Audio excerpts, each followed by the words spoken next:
Hello everybody listening to IPXO podcast IP Vibes. Prepare to learn something new, as today we are going to take a deep dive into the world of IP addresses with none other than the world-renowned IPv4 broker and industry influencer Mike Burns himself. Hello Mike. Hello, nice to be here. Pleasure to talk to you. Let's start with nostalgia. Can you recall the first time you ever used the internet? What was the most fascinating thing about it for you back then? Well, when I first used the internet, it wasn't called the internet. It was called ARPANET.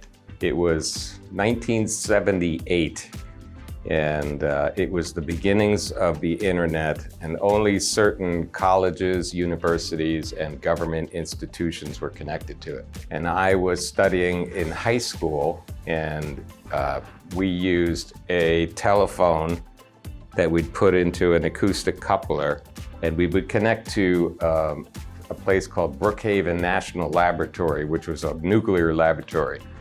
And on that connection, I was able to learn basic programming. So I guess my internet roots go back into the early days. 1978 would be the first. Okay, were you excited? Yeah, I was very excited. Computers were very new back then, and I learned to program very quickly. So the teacher then put me in charge of the class, teaching the other kids how to program. And so I got experience.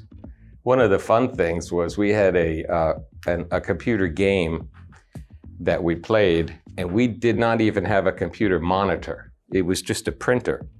So imagine playing a computer game with just a printer. But there was a game, it was a Star Trek game where you would shoot other Romulan ships, but we played it with a printer and a keyboard, that was it. Can you please explain what exactly an IPv4 broker does and why there is a need for such services in today's internet landscape? Well, what an IPv4 broker does is connects those who have previously received IPv4 addresses to those who need them now. When we first determined that there was going to be a market to buy and sell addresses, we realized that there was no one supplier of IP addresses because they had been scattered by the RIRs and distributed all around the globe among 30,000 or more different receivers. We knew that there was going to be a need to connect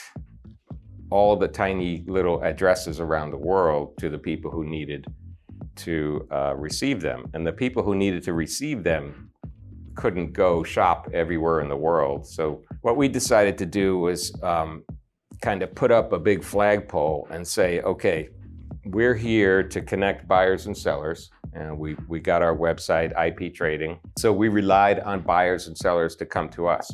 They couldn't find, a buyer couldn't find a seller, but he could find IP Trading. And the same thing, a seller couldn't find a buyer, but they could find IP Trading on the internet. Really, the need is because addresses have been scattered all over the world. So you need somebody, a broker. Also, a broker helps because many times the transactions are international. And so your average buyer or seller is not really comfortable with international transactions, the dangers, the risks, the difficulties. And that's something that we were able to specialize in. What is your favorite part of your job? My favorite part is really the travel and the interactions with the people from all over the world. As you know, we've done business in more than 80 countries, and it's just great to learn a little bit about the different business cultures and actual, personal cultures of the different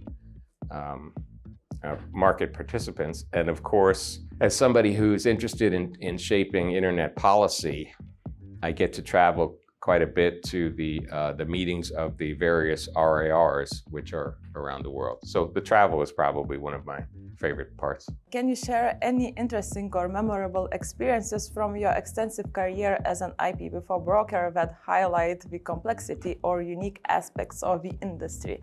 Well, there have been a number of complex transactions. For example, I'm involved in a transaction now where there are 11 different companies involved in the transfer of addresses, and there are several brokers, there are a couple of different sellers, there are escrow agents, so it can be very difficult to deal with a transaction that's very complex. But we've had, early on we did a deal with large Chinese company, Alibaba, which was very difficult because they didn't really speak English that well. And I spoke a little bit of Chinese, so they tried to do business. Yeah, so we tried to do business over the phone, and it was very slow going, very difficult. It was a 12-hour time difference. So we decided to switch over to email and made good use of Google Translate. And so we were able to get that deal done. But it was difficult to do, that's for sure. Because for that deal, we had to gather up 8 different sellers and bundle them together to get the amount of addresses that Alibaba wanted to buy. How come you speak some Chinese? When I went to college, it was at a renowned school that was very big for computer science. And I lived in a dormitory, and on my floor there were 12 people, and 10 of them were Chinese. I was friends with them, and I joined the Chinese student club. I told them I was 1/64th Chinese. But I just got interested in the Chinese culture, and I thought that China would be important for business later on in life. So I studied Mandarin speaking and also writing at a nearby college. I wanted to ask, the deal you have mentioned before with a Chinese company, was it the first one, or? No, it was our first larger deal. I think it was 8/16s, so it was a pretty substantial. It was at that point it was our biggest deal. All right. And how about the very first deal ever? How? The very first deal, it was interesting. I decided in 2001 that there was going to be a market for IPv4 addresses. And that was pretty early. Back then, everybody thought that, we're going to transition to IPv6 and they would never have any value. But I determined that they would. And so the deals we were doing early were acquiring businesses that already had IP addresses. But they didn't know that they had any value or would have any value. So we would buy the business and just get their IP addresses. And in doing that, the first deal we did was for a /16, and we paid only about 50 cents an address to buy that, because you couldn't transfer addresses at the time. There was no policy to transfer addresses. There was only a policy to buy a company that had addresses. So our first deals were just buying the companies, but then it got to be around 2010, and we got invited to participate in an auction where Nortel was selling 600,000 addresses at a bankruptcy court auction. So that turned out to be the very first public IP address sale, and we didn't win the bidding. It was won by Microsoft. So around 2011, it was announced that Microsoft had purchased these IP addresses. So now we knew that everybody was going to know that IP addresses had value. But while we were waiting for the results of the auction, we didn't know if we won the auction, if Aaron was going to transfer them to us, because we didn't have a big network and we couldn't show that we needed 600,000 addresses. So there was a question about whether, in fact, we could even receive the addresses. So during the auction, this was the first real IP address deal we did. I just bought a /24 from somebody, and I think I paid $750 for it. And I went to Aaron and I said, okay, I just bought these legacy addresses and I'd like you to put them in my name. And they said, no, we won't do that. And so we became a little concerned being in the auction that we would not receive the addresses if we won them. But as it turns out, I think we would have if the judge would have ordered them to do it. But the first deal was to buy this /24. It was from a company called HAL 9000, which is the name of the computer in the 2001: A Space Odyssey movie. And when we found out that they wouldn't book it to us, then I sold it to somebody else. Unfortunately, I think that guy was probably a spammer. But back then, we weren't really aware of the dangers of spammers. So my first deal was not really a great one. But at least at that point, it got the market started. People realized that you could buy and sell addresses. It happened in 2010, right? Yep. Oh, not that long ago. Yeah, not that long ago, but yet a lot has happened, since then. There was a lot of questions when that auction was in process. The number one question is, what are these worth? Yeah. What were we going to bid? Are they going to be worth 10 cents or $100? And nobody really had a good answer for how much these things were going to be worth. It was a very interesting time. And I remember that we decided to bid around $4 per IP address. And we had a lot of debates about that. And then it turned out that the winning bid was $11.25. So, we weren't that far off in terms of determining a value for IP addresses, but there were some people saying they should be worth $500, or $1,000. It was very hard to come by the number. And shortly after the first sale of addresses, the price did drop from $11 to as low as $5 for big bunches of addresses. And since then, it's climbed mostly. Yeah, but since then, I guess it has decreased like 10 times, and now it's quite stable, I would say, right? Yes, well, it pretty much, after the first big /8, the big holders of addresses made a bunch of deals very quickly at relatively low prices, like I say, even below $5 in some cases. But once those deals were over, the prices started to rise pretty regularly and continually up until about 2 years ago. And then the prices kind of leveled off and started diverging with the, different block sizes had different prices. It used to be mostly the same, but now you can get a higher price for the larger blocks than the smaller blocks. You managed to negotiate and participate in more than 1,000 of deals in transferring IPv4 addresses. How did you manage to navigate throughout all those deals and ensure the security of safe and unbroken transfers of it?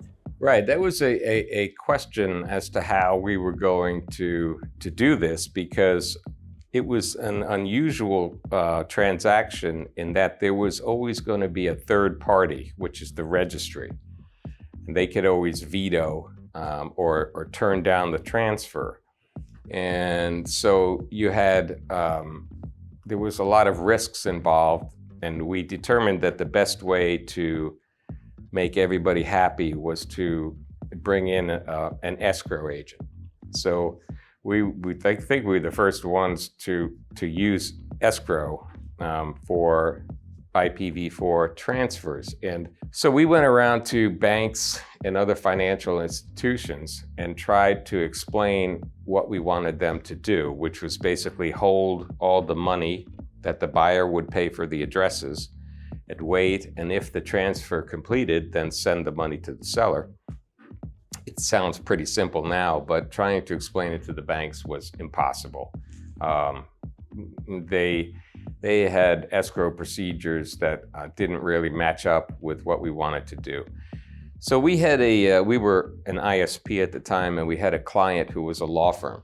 They were a real estate law firm, and so escrow was used in real estate transactions. So we solicited them and said, look, we want you to do escrow not for real estate, but for these other IPv4 transactions. And the lawyer was a client of ours, so we were able to explain what whois is and how he can check whois. And so he became our first escrow provider.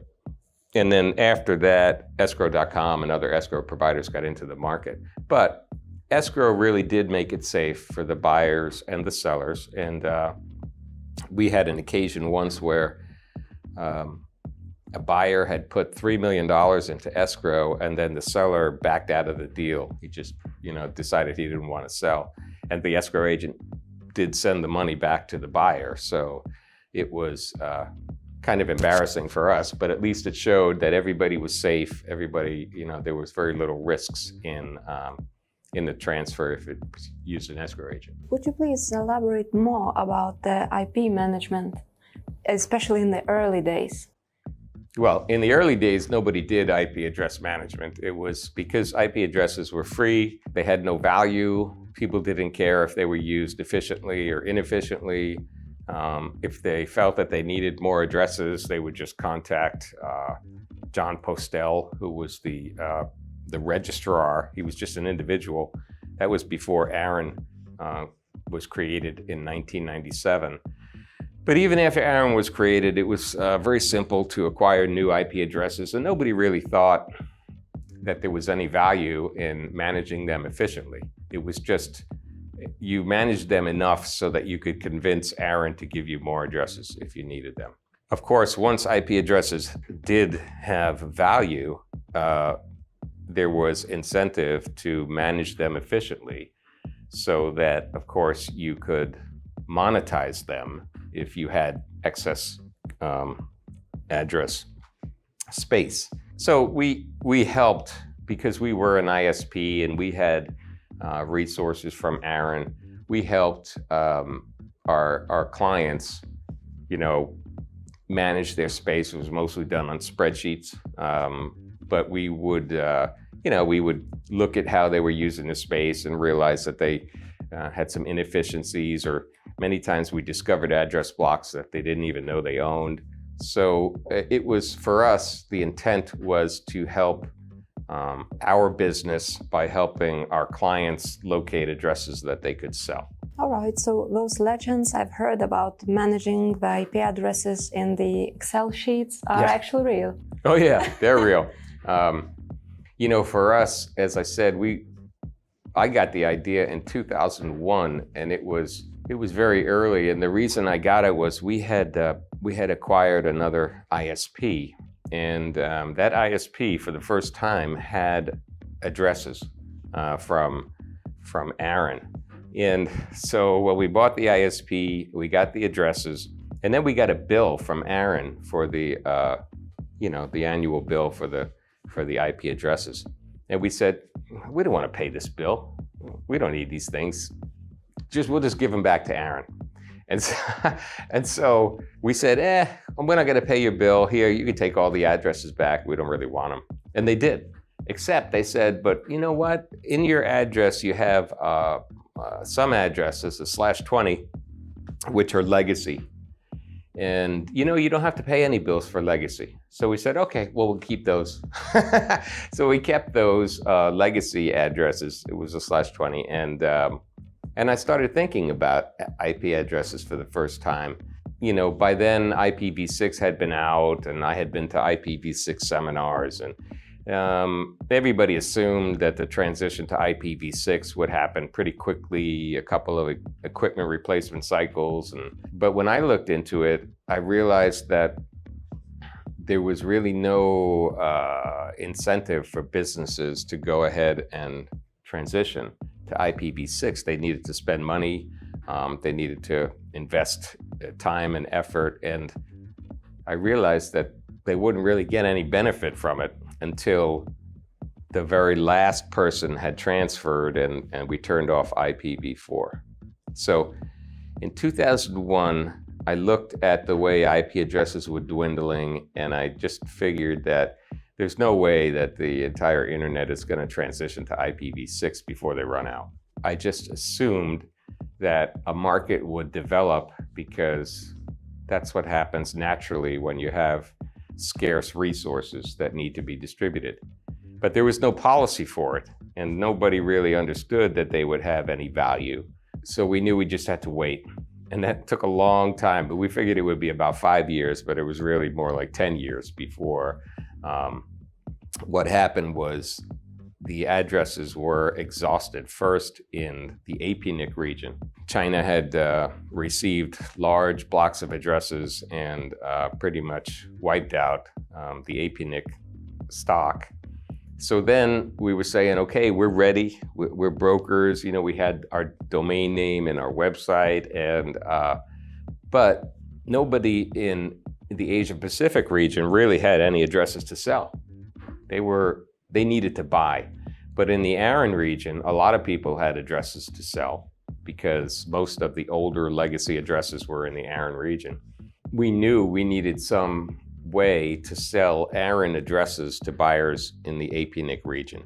I got involved in ARIN policy making and was able to point out that the transfer policy that ARIN had applied to the first sale from Nortel to Microsoft really didn't fit that transaction. It was really kind of bogus.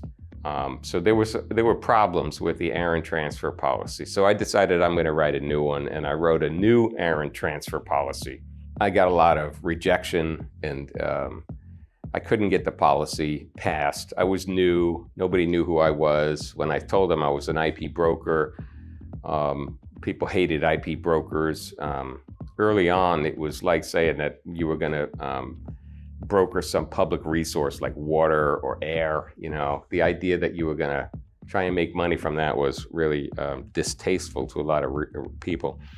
But I pressed on with the logic. What really made the difference in getting the policy passed was I added a 12-month waiting period. So after you bought addresses, you couldn't turn around and resell them.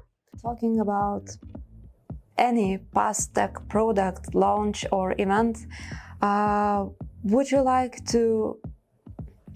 one would you like to witness and why? I would have liked to have been there when there was what's called a flag day. Early in the internet, you know, protocols came and went. So we were doing networking using Novell's IPX protocol or X25, and the protocols would come and last a couple of years and then they'd go away. But the TCP protocol was one I would have liked to have been in the room when they decided that 32 bits was going to be enough for the address space. That would have been quite interesting. I did go to a sort of a product launch in 2011 in February. All the RIRs came together in Miami. The presidents of all the RIRs came together where IANA gave out the last /8 to each of the various registries. And they had a ceremony in Miami while they gave out the last addresses. They were hoping that it would spur people to implement IPv6, but it really didn't. And this event you are speaking about, it happened in 2011, right? Yeah, in February of 2011, yes, in Miami. You know, it was very sparsely attended, but all the presidents of the RIRs were there, and some of them are still, still in the same positions. But it was kind of strange to be there as an IP broker who was rooting for everybody to run out of addresses. So it must have been kind of a sad ceremony, but not for you. Not for me. No, I was kind of happy with it. You know, that's true. It was unusual in that regard. With your extensive experience, maybe you could give some of the advices which clients should consider before buying or selling their IPv4 addresses. Well, obviously, before selling, people want to consider whether it makes sense to hold on to the addresses because they might be worth more in the future. So many of the sellers, when the price kept going higher and higher and higher, they just thought they would just sit on the sidelines and wait. Before buying IP addresses, earlier on, it was a big deal if addresses were on a blacklist. Also, we've had problems early on before geolocation was a thing. Companies would routinely put filters into their routers, and they would filter out IP addresses that came from certain countries, countries where there are a lot of hackers. So a lot of people would just filter out all the blocks from Russia or from China, and if you were to buy one of those IP addresses, then try to use it, you would find it didn't really work everywhere because people still had filters blocking the countries from which those addresses originated. And there was some inside information that was important for buyers to have, and that was one. You were one of the pioneers of IP addresses brokerage, but how about the community of IP brokers? Did you have any back then? And for example, maybe if you wanted to go to consult with somebody or get some advice or share your ideas and get some feedbacks on it, did you have somebody to go to? Well, I would say that most of that took place from my partners in the business, who were also, brokers, and they had their own thoughts, and we debated quite a lot. There were 2 or 3 brokers back then who we cooperated with.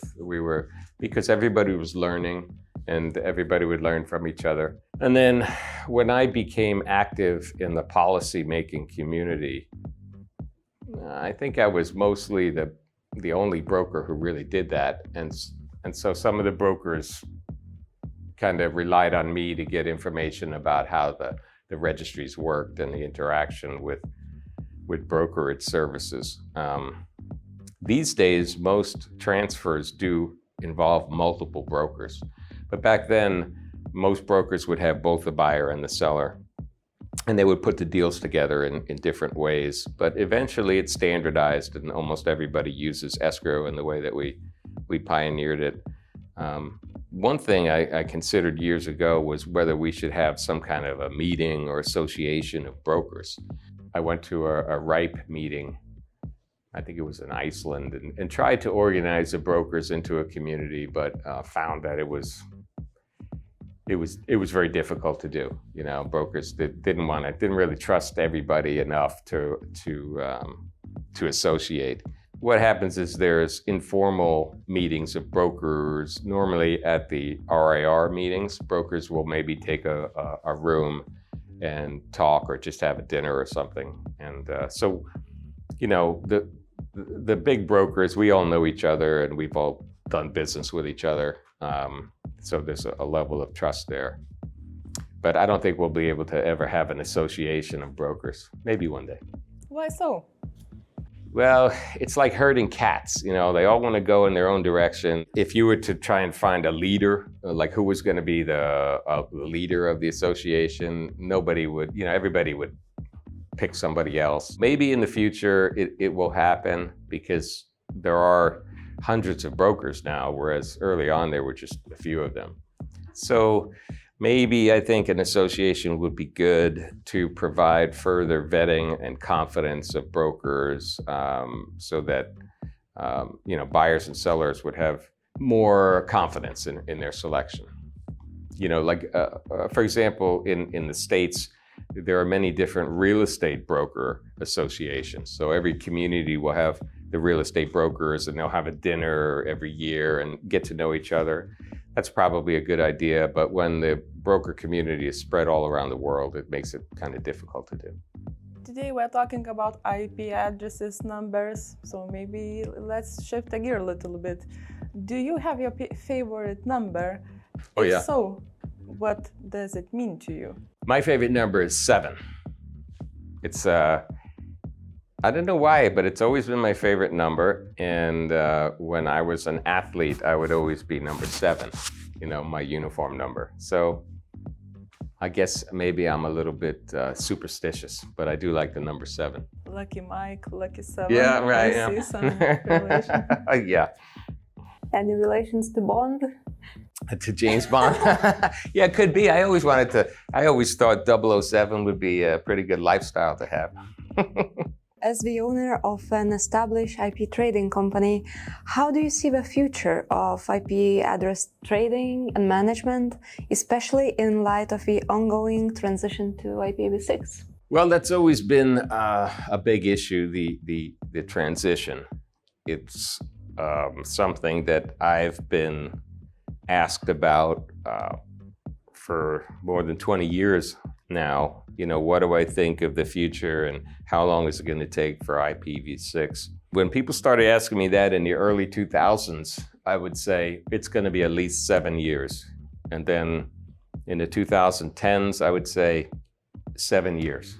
And now here I would say it's going to be at least 7 years. So it just seems to be pushed out far into the future. And I've seen arguments that the transition will fail. As I mentioned earlier, there were all kinds of different competing network protocols. And many of them, virtually all of them, failed. And you just move to another protocol. But the internet grew so big that, transitioning to another protocol was basically impossible. It did happen once on the internet. There was a flag day when the whole internet transitioned to TCP as the transport protocol. Once it got so big and so unwieldy, I started studying the history of technological transitions and which transitions were successful and which were not, and what were the reasons why. And I learned that transitions which came from the top down, such as the IPv6 transition, tended to fail. But transitions that came from the bottom up, where customers demanded something, those were the ones that were successful. And I didn't see any customers demanding IPv6. I still haven't seen any customers demanding IPv6. So I just thought that that transition could fail. And now that transition's been underway since the protocol was finalized in 1998, so it's been 25 years, and it still hasn't succeeded, really. Although IPv6 works, it has not become the dominant protocol. In the past, it would have been considered a failed protocol. Although it worked, it wasn't adopted, and it would have been thrown out. But the pressure from the registry community and the network community, they're the ones who could see the benefit of IPv6, and so they tried to implement it from the top down. It just never really seemed to take off. However, all along the way, there have been milestones and changes that have made IPv6 more workable and more attractive, and it definitely works. It's just a question of getting everybody to use it. That's a very difficult thing to do. Transition is important because it makes all of the assets that we are brokering into perishable assets. In other words, if you hold on to them, they're all going to be worth 0 at some point if the transition actually completes. And that makes it difficult to apply pricing and difficult to make the decisions and decide how much you want to buy and how long you want to hold them. And for example, now you've got people who hold IP addresses who might be leasing them out and seeing income from the rentals, but they also could be seeing the value of their IP addresses going down, and they might think that, well, since they're going to be worth 0 at some point, maybe I should sell them now. And that's something that people have to decide. Do they lease them out? Do they sell them? Do they hold them? It all relates to when the transition is finally going to take place. Can we say in general that, of course, the scarcity of the resource, it exists, but it also now has many various ways to be kind of solved? Yes, I mean, really, what's happened as the internet has evolved has been really as NAT has been taken root in the internet, is that IP addresses, which were once considered, endpoint identifiers, or, IP addresses were, in the old days, every computer had an IP address, and you'd be able to determine what that endpoint was by the IP address. But these days with NAT, IP addresses are really ephemeral tokens. They're used when a connection is set up. The IP address on each end is used, and a specific port number is used for that connection. And then when the connection is done, those IP addresses and port numbers can be used for some other connection. So really there's, the problems with exhaust have really been ameliorated quite a lot through the use of NAT. Over the course of your career, you've witnessed so many significant technological transformations. And how did you personally manage to adopt those shifts? We were flexible, and back in the early days, there was a lot more flexibility among vendors. I started my business selling computers in 1986, and really from about 1990 to 1996, every year was called the Year of the LAN. I don't even know if they use LANs anymore. LAN is a local area network, and it happened in fits and starts. There would be some technology that would be tried, and it would not be suitable, and then a new technology would appear, and right away people would gravitate and move to the new technology. It was just about solving the problems. It was kind of easy back then. People were more used to tearing up their networks, changing out the wires in their buildings. The transitions were more common and more commonly accepted because the inertia and the cost of the transition wasn't so great. Once everything became standardized, then changing technology shifts became much more difficult. Could you name the most significant milestone of this shift and change in the global network and the infrastructure, as per your opinion? Implementation of NAT over the objections of various networking communities and the registries. They were very much against NAT, and many papers were written saying how it was a poor implementation, how it was not a best practice. But I think that it was the realization that in order to solve problems, we had to acknowledge NAT and we had to work around NAT. And originally NAT broke things, particularly like there was a lot of use of voice over IP at the time. NAT didn't work very well. For example, we did a lot with NAT routers when we had to, say, statically address a port to a given machine on the inside. If you were at home and you wanted to work on your office computer, you could do that, but you had to first configure your router so that when you came to the router on a certain port number, it would always go to find your local computer, and then you could work on it. And it was very cumbersome because in order for you to do that, you first had to set up the router. You need to have access to it, and you had to understand how to work the router, which many people didn't do. And that was a problem for the vendors of remote support software solutions. What they did was kind of re-architect things. Given NAT, they decided, well, what we're going to do is we're just going to put these servers on the internet, and we'll use static addresses for the servers, and we'll call them rendezvous servers. Now, if you're home and you want to connect to your office computer, you could just connect to a server that always has an IP address, and you could put in your credentials, and then that would know what connection your desktop had on its end, and then the server would put together the two ports, and you'd be able to contact your desktop computer in the office without having to fix your router. So that made one of the problems of NAT go away. And then there was the problem with voice over IP calls was basically handled through the addition of new protocols like STUN. So basically, engineers worked around the problems with NAT to make NAT a permanent and vital part of the internet. And that really, I think, slowed down the IPv6 transition. It really made IP address space in IPv4 last much, much longer than it was expected to. So thank you for the interview. If some of our viewers would like to contact you, what's the fastest way in doing so? Well, I like to use email, Mike@IPTrading.com. Generally, I'm an old guy, but I like email because I'm able to keep records of everything that I've said and done and go back and refer to them. So Mike@IPTrading, you can reach out to me at any time. Thank you so much. It was Thank very you. interesting. Thank you very much.